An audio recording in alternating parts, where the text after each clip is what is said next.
Hello, and welcome to Wicked Wednesdays, your weekly podcast on sex and sexuality, with an emphasis on BDSM, kink, and poly relationships. I'm your host, Wicked Fellow, and I'm coming to you from our new studio. I have things all set up now. I do not have the soundproofing installed, so there may be a bit of furnace rumble and a bit more noise than there will be in a month or so once I have time to build walls, build a door, do all the soundproofing necessary to turn this space into a fully functioning studio. However, I am here. I have finally finished my move, and it was extremely difficult and took a lot longer than I thought it was going to. I know that I have not been consistent with podcasts or getting correspondence out. I will get back on track with all of that. I do have my office set up in my editing suite, so that's good. Most of my life is still in boxes. However, splitting this move in two parts allowed me to unpack some, get settled, and then go back for the second leg of the move. I have a cabinet shop, and it's a very heavy move, a lot of heavy equipment, a lot of lumber, etc. So that came just recently. I pulled the truck up, I guess 4 days ago, unpacked in a snowstorm in 7-degree weather. So that was fun. Welcome to Detroit, as it were. It's currently supposed to get about 20 inches, so we'll see. This is the upper Midwest, so they can handle snow quite a bit better than Virginia did, because not only did I have snow waiting for me in Detroit, but we had an 8-inch snowstorm in Virginia where it never snows. So I had a great deal of difficulty on both sides of this last move, and it was about all I could do to keep moving. However, here I am, and I wanted to send a very special thank you to all the people who reached out during the move, sending words of encouragement. That really does help. The connection that I have with you guys as fans, it's very meaningful to me, and I care about the people that have reached out to me and shared their stories with me, that have asked for advice or just sent words of encouragement. I really appreciate that. I like the community that is starting to form around this podcast and around the interaction I have with the fans. I'm hoping that's something that we can continue more, perhaps have some more, fan-to-fan engagement. Perhaps we could do some watch-along movies or have some Q&As in a group type session. I think that might be fun. I have all kinds of fun things planned for the new year, continuing the podcast with new guests, new topics, continuing the BDSM 101 series. All that good stuff is coming. So those of you that have stuck with me through this move, you guys are the best, and I really appreciate it. I'm going to get back to this standard weekly podcast that you guys have enjoyed, and it's all thanks to you. Your support, your engagement with me gives me the motivation that I need to get out there and get it done. And as always, I want to send a very special thank you to my Patreon followers. Our new followers this week are Sadie, Perry, Jane, Kat, and Elle. I have some more that I think I've missed during the move, so I'm going to make sure that I've read everybody's name, and I'm going to start including them at the end of the YouTube videos in a credit scroll. My Patreon followers, I know that I haven't been engaged on that platform or putting out anything. It's all about this move. Now that I'm here, you're going to start seeing that content come back out. So thank you very much for sticking with it.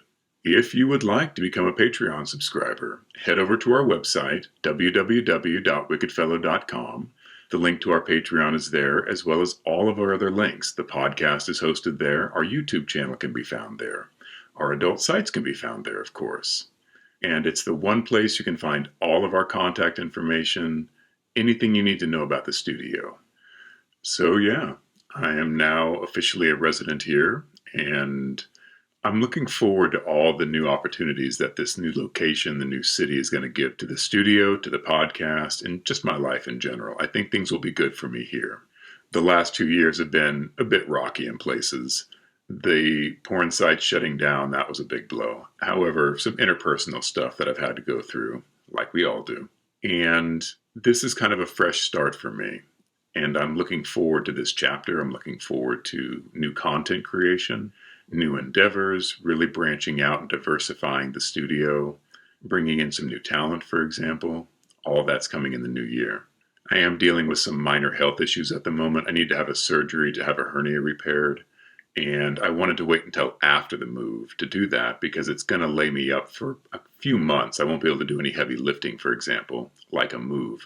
So I had to get that out of the way in order to have the surgery so it can be successful and I can heal properly. I don't know when that's going to be scheduled. It shouldn't affect the podcast that much because it is a day in and day out surgery. I will be home immediately afterwards, recovered and ready for the next week. And it's something I can do sitting down. I will have a lot more time to do editing and content creation, as I won't really be able to do much else. But that's the price we pay for getting older, I guess. This week, I'm going to divide the episode into two parts. The first part, I want to talk about being a Dom and bringing on someone new. And then I'm going to use the second part of the podcast to post that Q&A that we recorded while I was in Utah. I wasn't able to edit that during the move. The timeline of that move got shifted right in the middle of everything. And the time I thought I was going to be in Virginia for a couple weeks ended up being 1 week, and then I came right back. So I threw a wrench in my timeline. Not a big deal, but I wasn't able to produce any content during that time. It's a really fun Q&A. I think you guys will enjoy it. I don't have video for that, so it'll just be an audio portion. For you podcast listeners, of course, it won't make any difference. Tonight, I had one of my Patreon calls where subscribers at a certain level can call me and have a one-on-one conversation. And I've really enjoyed those, and it's given me a lot of insight into you guys as fans, at least a few of you. But some of the questions and things that we talk about, I feel are probably representative of a larger group of you. And something that was brought up was someone starting with a new Dom and getting experience and learning what they want. And they had a lot of questions about, how to begin that BDSM relationship, which I know that we've talked about in previous episodes. This is more for the Dom side, which is if you're an experienced Dom and you're bringing on a new submissive, and not just new to you, but someone that is new to the scene, there's a special level of responsibility I feel you have to make sure you're moving at their pace. Now, of course, my philosophy on being a Dom is very sub-focused. It's very much meeting the needs of the sub, fulfilling the expectations of the sub. It's not just about what you get out of being a Dom. And people frequently ask me that, why do you Dom? What do you get out of being a Dom? What's in it for the Dom? That's going to vary from person to person, of course. For me, it's very much the satisfaction of being a mentor, helping people achieve their life goals, being in a fulfilling relationship with a sub, and seeing them grow in that relationship. So for me, the approach I would take with a brand new sub isn't that much different than someone that's been in the scene their whole life. I'm still very focused on what they need, where they're at, and bringing them along at a pace that is quick enough to keep them interested, of course, but not so fast that they get in over their head or they end up doing things that they're not ready for too much too soon. So the advice I would have for a Dom bringing on a new sub is have those conversations. See what their expectations are. Now, of course, if they're brand new to the scene, they may not know. They may not have any idea as to what it is they want to do. They don't know what they're into. They may just have this urge, this need, this desire to be submissive to somebody that they trust. That, of course, is the very heart and soul of a power dynamic DS relationship, the kind of relationship that I find most fulfilling in DS play. It may be that they're just into it for a little kinky fun. So you have to balance that. What you want out of the relationship as the Dom, I feel, has to take a back seat, especially with a brand new sub, someone that doesn't know the ropes, someone that doesn't know how to play, someone that doesn't know the protocols, someone that doesn't understand the dynamics of a DS power exchange relationship. So especially at the beginning, it's incumbent upon the Dom to go slow, to communicate a lot. It would be very wrong-headed to take a brand new sub and throw them right into the middle of a hard DS relationship. I think it would be very confusing, and there'd be a lot of not fun fear. Sometimes we play on fear in DS because of the excitement that it instills in somebody, and that's perfectly fine with someone that's experienced, that knows what they're looking for, that is seeking that kind of thrill. For someone just getting into it, it may be way too much. So bringing them along slowly, doing some sessions that are all about command and control. Clothes on. I want you to do this thing, and I want you to do it this way. For this hour, I'm going to give you commands, and I want you to follow them. And lead them through that in a very basic, easy, relaxed manner, just to give them an idea of what that power dynamic is like. See what they enjoy. Now, that is more focused on someone that's looking for a DS relationship, as in an ongoing, we're going to see each other a couple times a week relationship. You may have someone that is just interested in having some kinky bedroom time, which is perfectly fine, but you still need to have the same precautions with them at the very beginning. Explain to them what the limits are going to be so they have an idea of what they're getting into. Tonight, we're going to use blindfolds and we're going to use handcuffs, but we're not going to use any impact play and we're not going to use any breath play or any other sort of more extreme types of kink. And of course, you have to stick to that. Now, perhaps if things go along well and they're really enjoying it, you might be able to progress with their consent and with their understanding of what's going to be happening. And with a brand new person, everything is exciting, everything is fresh, everything has a higher thrill level than someone that may have been handcuffed 24 times. They've done that. They understand what that's all about.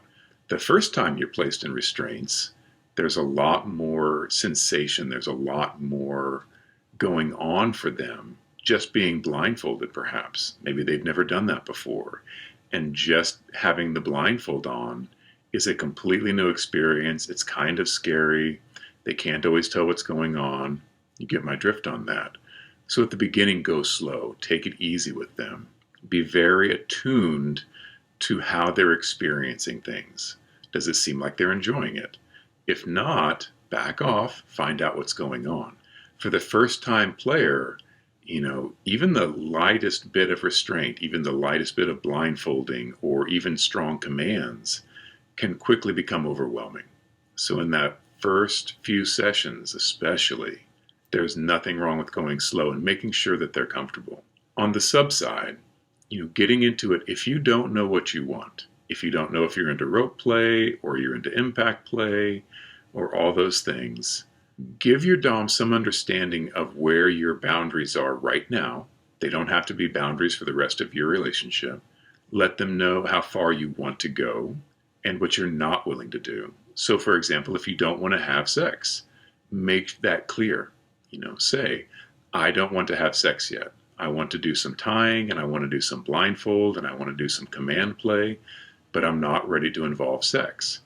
And make sure that they're the kind of person that will respect those boundaries. Because again, when we're talking about restraints and blindfolds and all that kind of thing, that can quickly feel like you're out of control and that can make you feel very vulnerable in a bad way. And that fear and anxiety can build very quickly. Especially for first timers, I want you to remember that there is nothing wrong with using your safe word, stopping the scene if you're uncomfortable.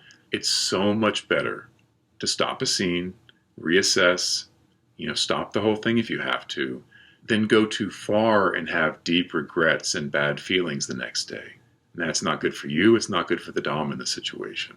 So that open communication, especially at first, if you feel like the dom that you're working with is coming on way too strong and being too domineering, giving you too many rules, holding you accountable for things that you have not been instructed on or that you're not comfortable with, try communicating. Try explaining to them that this isn't what you're looking for, that this isn't making you comfortable and that you don't want to do this.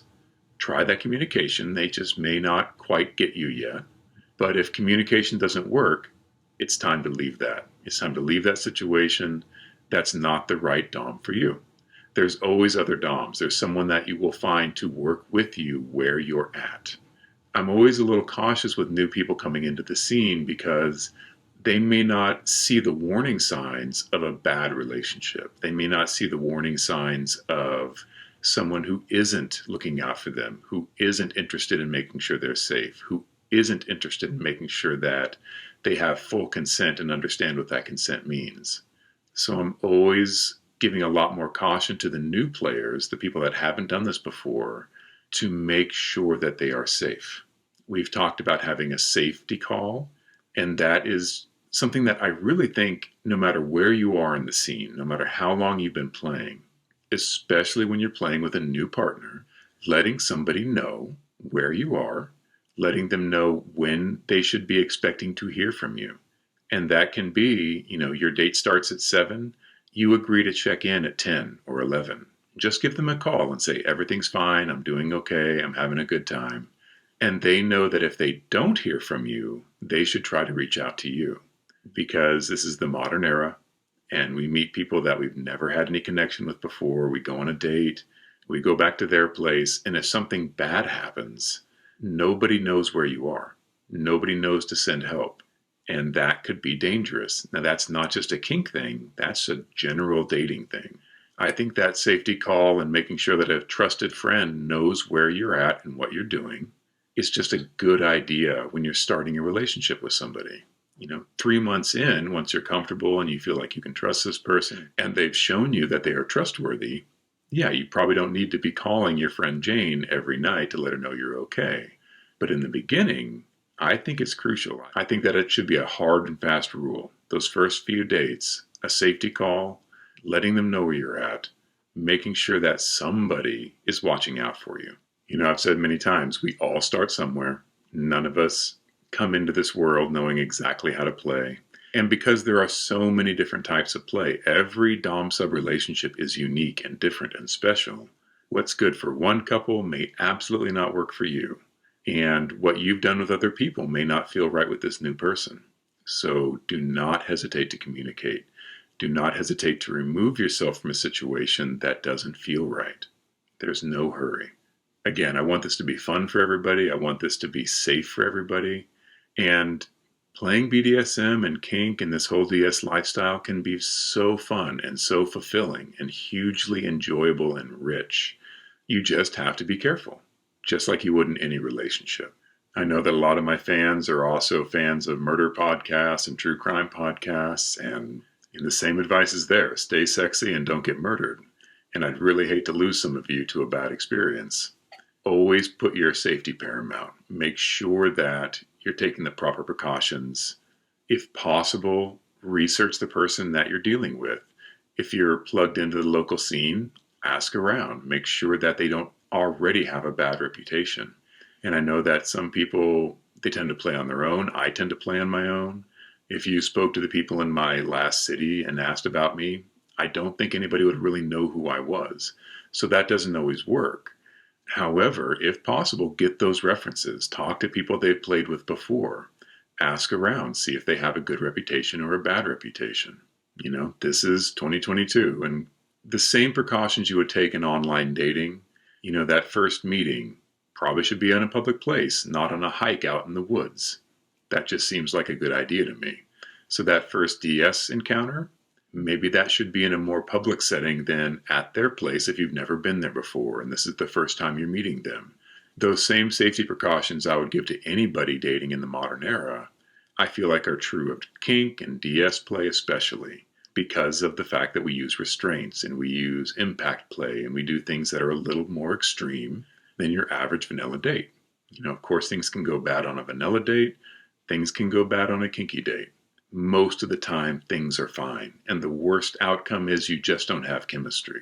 Or for whatever reason, the way that they play just doesn't match up with you right. That's a minor setback that we all have to experience. I just want you to be on guard against possible bad outcomes that can happen if you rush into things a bit too quickly.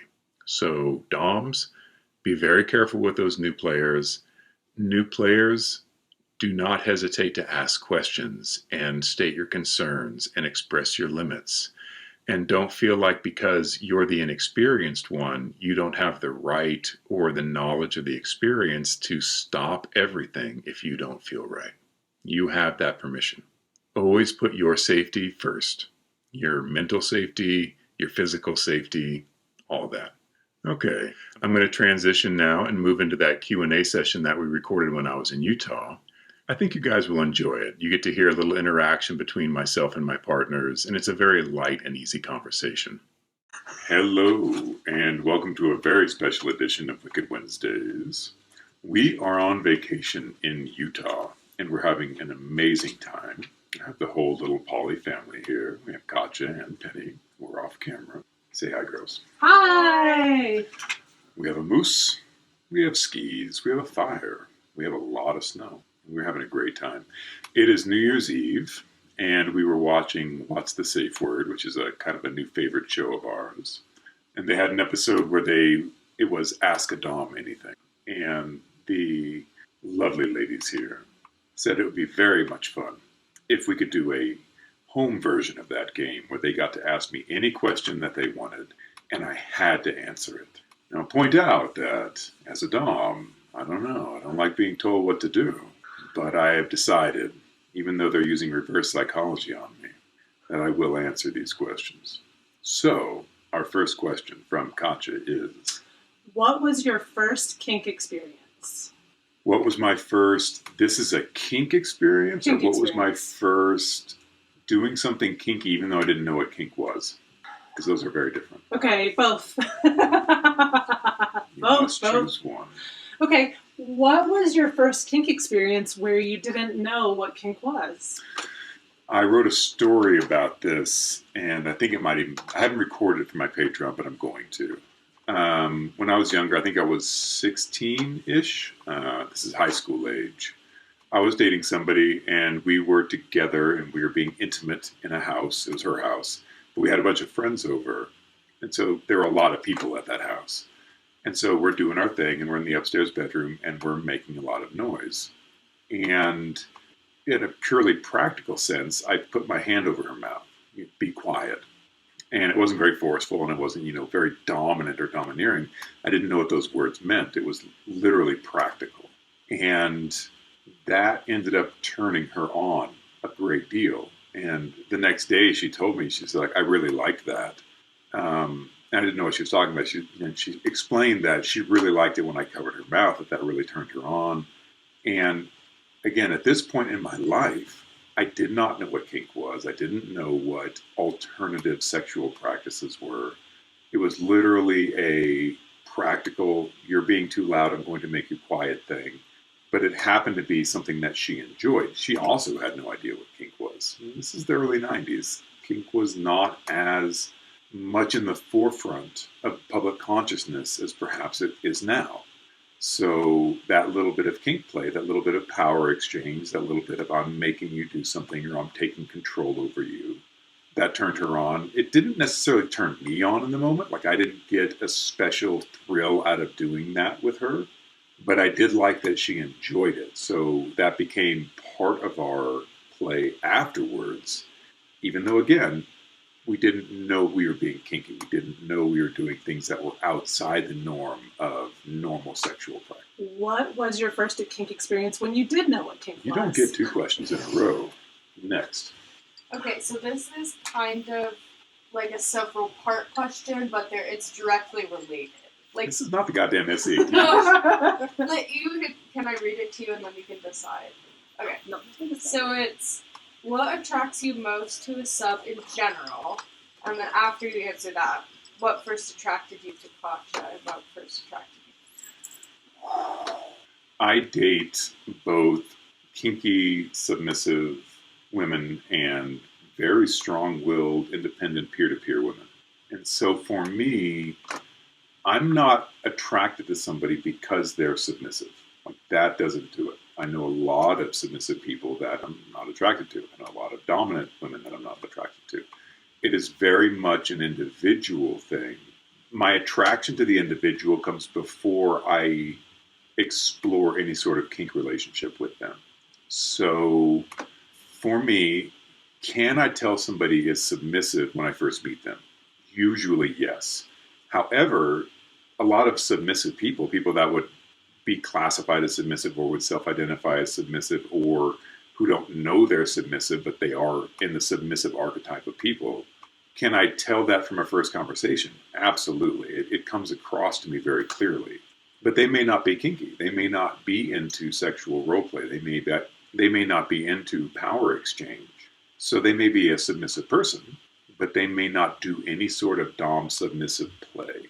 So that in and of itself isn't very attractive to me. Someone that is just submissive and pretty and has a good personality, that may be attractive to me, it may not.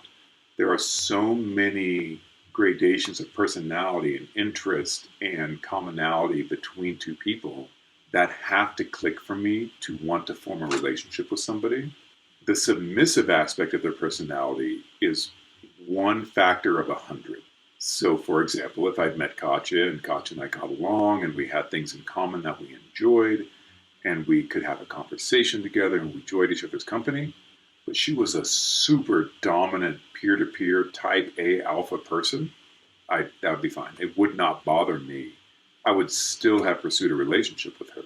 So the fact that she was a sub was very secondary to me. And it wasn't that I was attracted to Katya because she was subby. That was just part of the package. I was attracted to Katya because I liked the things about Katya that make Katya. The submissive aspect is one of those things. Penny's a whole different story. Because my relationship with Penny is very different than my relationship with Katya. So Penny is quite a bit younger than I am. And that has a built-in mentoring aspect to it. Now, it's true that with Katya and I, as her dom, my primary role, my primary responsibility, I feel, is as a mentor. But with Katya, our life experiences are very similar. Katya and I are almost the same age. So I apologize. Katya is forever 39. I'm in my mid-40s. Katya's near enough to me that we have a very similar life experience. So while I am always mentoring Katya, it's in a different way. So with Katya, I may give her tips on, being more adherent to an exercise routine, being more adherent to a diet, being more adherent to tasks she wants to accomplish, more general purpose mentoring. Where when I'm mentoring Penny, sometimes it's very fundamental things. Sometimes it's things I wish I had learned much earlier in my life. Conflict resolution, personal interactions, how to understand people's motivations, how to understand how to be the kind of person you want to be and not give as much attention to what other people think about you. That was a lesson I didn't learn until my 30s, probably, maybe later. That what other people expect of you, what other people want of you, what other people think you should be the lowest rung on your priority ladder.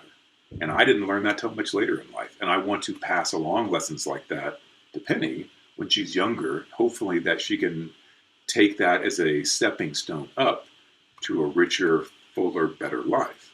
So when we meshed, when Penny and I first met, we first started talking online, we first started having interactions together, my relationship to her was very mentorship based. It was very, I want to take you under my wing and I want to help you and teach you and be there for you, be someone that you can talk to, be a safe space for you, help you navigate that tricky transition. You're in college and so much is changing in your life. So many new influences are coming in. So much is being put upon you where just a couple of years ago, you were a kid and your parents took care of everything. Now you're a full-grown adult and all these responsibilities are on your shoulders. And I think our society in general does a poor job of equipping people to become adults. So I enjoyed that role. I think what initially attracted me to Penny wasn't the fact that she's very pretty, she is, wasn't necessarily her submissive nature, though I could tell that she was a submissive. It was this opportunity to help shape, mentor, and mold somebody that I liked and cared about. So that was the initial spark of our relationship. Since then, it's grown significantly. It's not just a mentorship role. I enjoy her company. She is a good friend. She is someone I enjoy talking to. She is very well suited for my personality. She plays well off of me. So that relationship grew, but it grew out of a desire for me to be a mentor. So yeah, very different relationship. What are the main red flags you avoid in subs? This is not a red flag because for some people, say for example, I don't work with brats very much. That's not because brats are bad. Brats don't match with my domination style. So being a brat is not a red flag. Being a brat means you need to find someone that enjoys bratty submissiveness. And there's a lot of people who do. It's just a different style for me. But it would be a personal red flag in that if I'm working with a sub and it's clear that they really like to be bratty and they really like to press against the rules and poke the bear with a stick and see what happens, it's not a red flag because they're a bad person or it's a bad personality trait. I know that our relationship will not work. It just won't be fulfilling for either of us. I want my rules followed. I want a sub that respects me and understands that I'm trying to help them and I'm trying to better their life and make them a better person, not just a plaything. And that kind of bratty, brat tamer dynamic just isn't how I like to play DS. So that would be a red flag for me. That doesn't mean that that's a bad trait in that sub. There's nothing wrong with brats. They just need to be paired with brat tamers. A more general red flag, and I have spoken this in other podcasts, is not respecting boundaries. It's crucial for a dom to respect a sub's boundaries. As a top-down power exchange, it's important for me as a dom to be very respectful of my sub's boundaries and not push against them or try to break them or see how far we can go before they, are destroyed. That's not good dom behavior. However, as a dom, I do set boundaries for my subs, things that I do not want them to do, or personal boundaries for myself, places I don't want them to go, or time that I don't want them to intrude on, for example. And if I set limits in a relationship and I say, I'm interested in a relationship with you, however, I can see you 2 nights a week. That's it. No more. That's all the time I have. If I have to, the only way I could see you more than that is to fail in my other responsibilities, which I will never do. I'm always upfront with things like that. I'm always upfront with my limitations as a dom, what I can and can't do. Once a sub has agreed to that, they have to stick with it. And if they keep trying to push those boundaries and they don't respect those boundaries, that's a huge red flag for me. And I will not encourage those relationships to go any further because that's a behavior I found never seems to stop. You would correct them and say, hey, I told you, do not call me after 10 o'clock. You keep calling me after 10 o'clock. That's a boundary of mine. Those boundaries just seem to shift. If you manage to train them off of one boundary breaking behavior, it's like a balloon that squeezes out somewhere else. That's my personal experience. Perhaps other people have had other more productive experiences with people that are kind of habitual line steppers, habitual boundary breakers. But that's a huge one for me. It's people who don't respect my boundaries, yet expect me, of course, to respect their boundaries. What would your perfect day alone with yourself look like? Answer for Katja, Anthony. What makes you think it would be different? Well, if it wouldn't, then it's fine. Enjoy different things. Yeah. But if it's not different, then it's fine. My perfect day alone. So you get Saturday and you get Sunday. My perfect day would be to send you both off to clean and correct all the issues. And I just sit at home with a cigar and a scotch. And I'm all by myself and I don't have to deal with either one of you hellions. I jest a little. My perfect day with Katja. We would sleep in. I don't think either Katja or I truly like getting out of bed early. So we would sleep till 10 or 11. Just wake up when we want to wake up. And on this perfect day, the dogs and the children's and any other sort of responsibility is not present. There are no dogs waking us up at 5 o'clock. There's no kid needing breakfast. It was just bliss. Quiet, peaceful house on a snowy Michigan morning. No responsibilities. It's going to seem strange to me, but something I really don't like is having things I have to do and deadlines. If I have a meeting at 6 o'clock in the afternoon, it can kind of ruin my whole day. Like my whole day seems to be roadblocked by that meeting at 6. Even though I know I have all this time, it's always this looming, like I said, it's like a roadblock. I'm driving down the road, I know suddenly the road's going to stop. If I don't have things like that in my day, it's automatically better. So if I wake up and I don't have any obligations for that day, don't have anywhere to be, we might go see a movie, we might not. But if we have tickets for a movie at 10, that in and of itself is a bit of a stressor. It's one of those, oh, well, if we were at the park and we're having a good time and there's a band playing and we wanted to go see the lights, we can't. We got that ticket at 10. There's always something about having a fixed deadline for me. That's a little bit stressful. Obviously, I live in the modern world and I have a lot of responsibilities and deadlines. Katja has responsibilities and deadlines. But we get the occasional day where we look at our calendar and there's nothing. So that would be part of it. Nothing on the schedule, free to do whatever we want. I would be very happy if Katja would roll out of bed and make my coffee in just the right way, because I'm a very particular dom and a very particular coffee drinker. So she would make my coffee perfectly.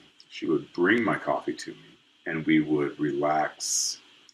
I would like to start the morning by relaxing in bed. Katja and I have a morning routine that I probably should not describe here on YouTube, but it involves a bit of intimacy. After that very relaxing morning routine, I think I would go downstairs and I would make breakfast, because I enjoy making breakfast. I would make us some eggs and perhaps some good French toast, another round of coffee, of course, just a very relaxed morning. After that, probably not what you guys are expecting for my perfect day. Just like, I don't think we were expecting anything. Yeah, just do it quick. I can't. It's a perfect day. I wake up with coffee, we have sex, and then we go to bed at night. Yeah. How quick do you want this to be? I don't care. I like to hear about it. What gives you dom bliss? I do not get that. What gives me dom bliss? Katja believes this to be a gotcha question somehow. It's really not. What gives me dom bliss, what makes me happiest as a dom, is seeing my sub succeed at something they didn't think they could do, or that they've been struggling with, or just seeing them succeed in things.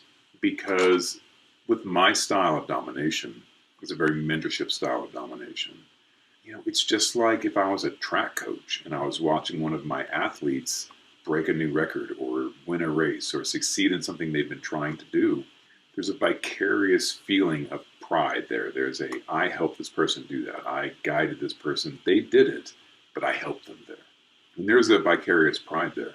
So it's very fulfilling and very exciting whenever my subs succeed at anything.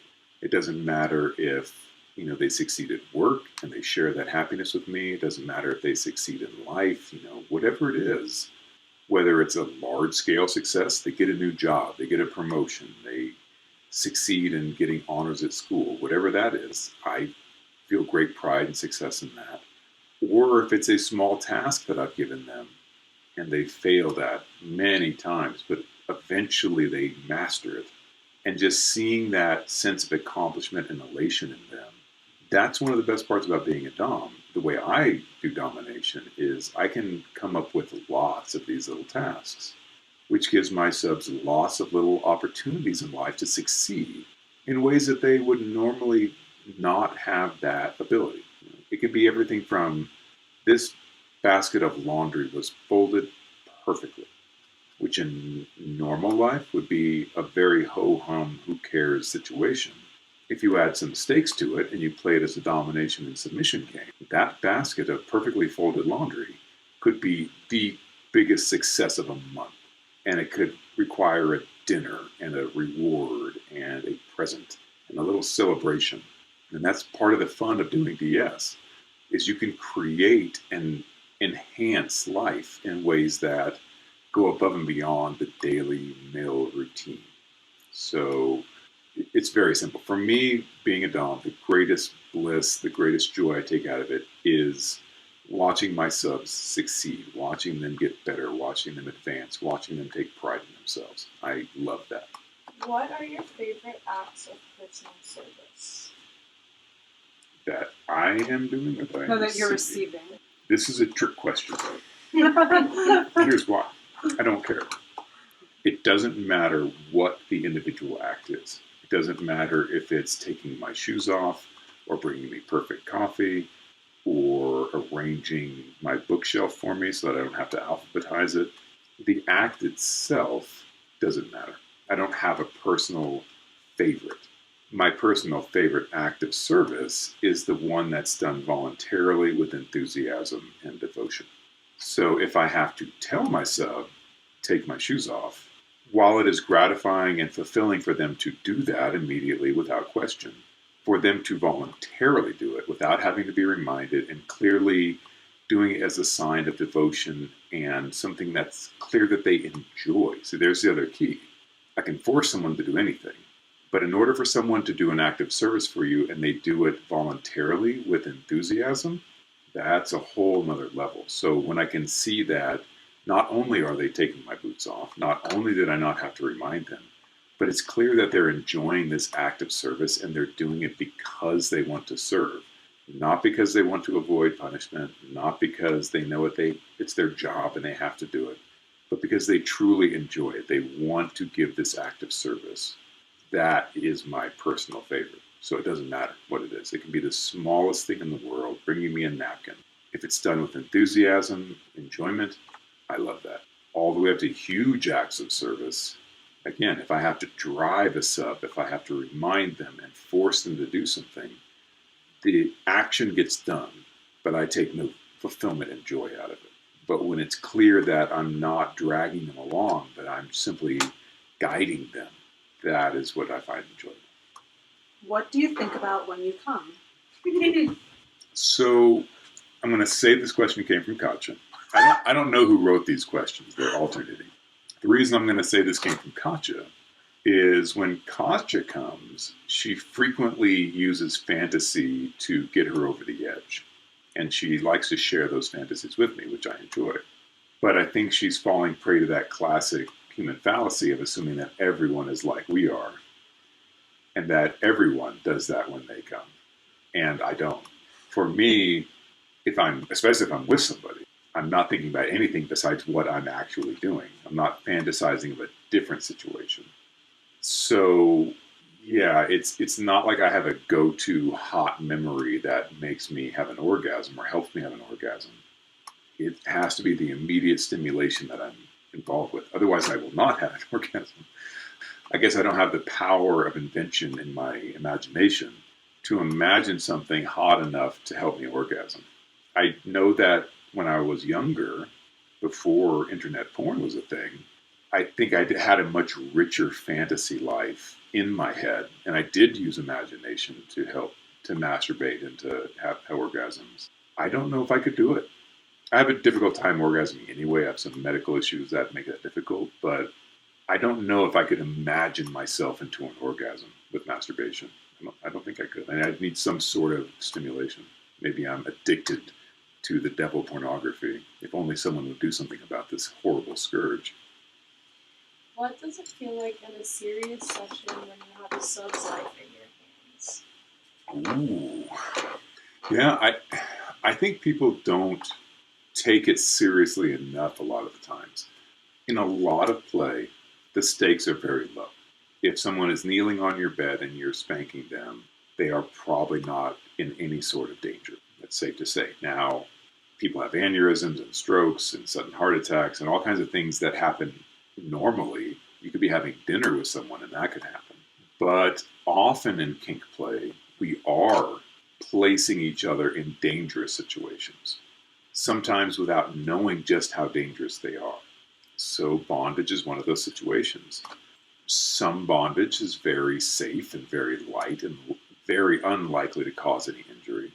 Some forms of bondage, there's a much greater risk of injury and much greater risk of some sort of negative outcome. So that's one way you might be endangering somebody.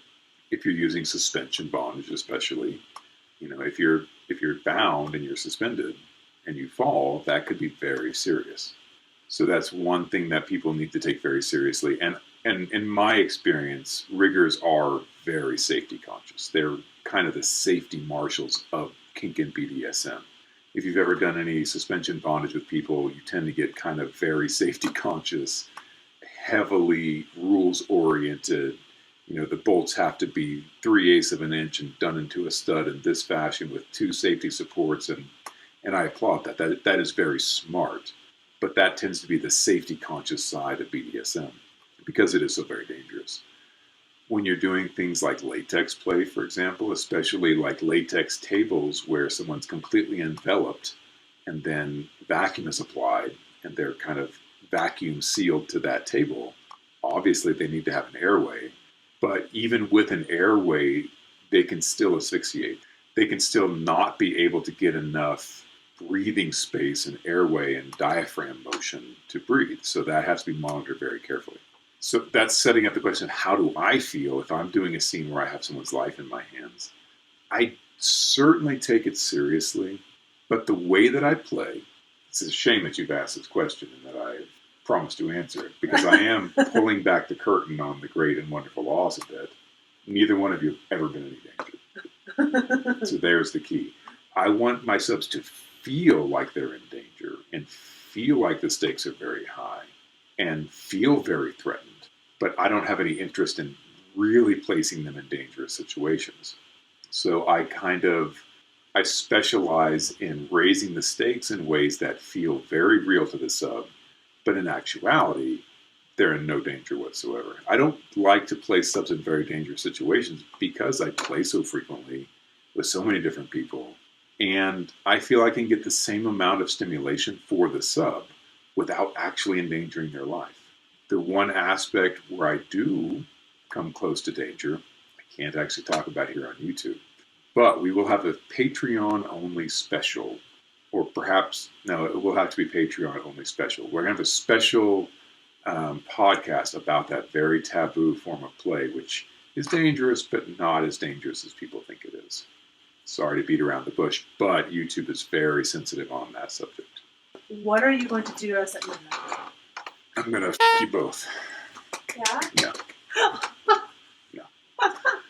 No, really? That's really how you feel? And that's it for my subs. I'm very disappointed in them. Sir! We created a new superhero on this particular ski trip called Dadman. And Dadman has a catchphrase, which is, I'm not angry with you. I'm just very disappointed. No. Now go to your room. Sir! Are you saying that there's only one room and you can only be in your room? Yeah. You see this ass I put up? You see what I'm dealing with America? I will jump out. I'll jump off the Go on the balcony. balcony. Go on. Land in a giant snow puff. All right, let me wrap this up.